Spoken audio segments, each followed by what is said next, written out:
Okay, we're talking about adjusting the shoe. Now I've got this set to show the extremes of it. So on the shoe here, you can see that this shoe has got kind of several different ramps. So as your part is coming into it here, that it hits and glides out. At the end, it has a square point, and as you can see here, we've got it set excessively. But the part would be, in this scenario here, it's almost 1/8 of an inch off of the roller. When we have the part away from the roller, we have to add lots of glue to get glue on there. And so we want to have it set. The other thing we don't want to have is have the shoe set so far back when the part runs in that it's smacking into the roller and coming out of alignment. So is what we're going to do. We've got a 10mm wrench here, and we've got an Allen wrench here. We're going to back the Allen wrench out this way, and then we are going to adjust out with it.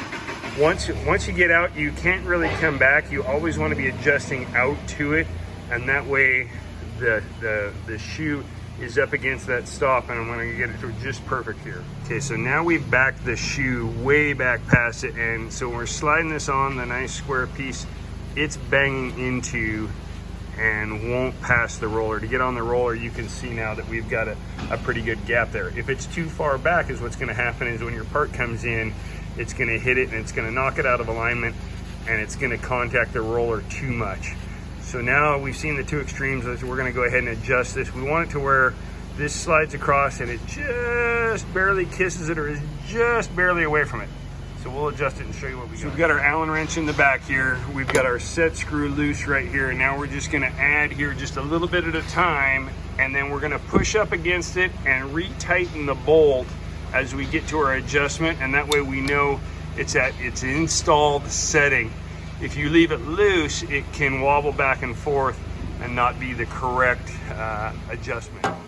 Okay, we've gone back and forth a couple of times here with our adjustment, and now we've got it. When we run our square across the flat here, we can just barely feel it touch the roller. There's no, as it rolls across it, there's no friction there. It's not hitting, it's not stopping, it's not catching, but we can just ever so lightly feel it touching there. So that's where we want it.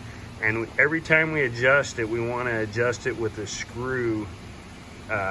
We just want to barely adjust it with the screw and move out.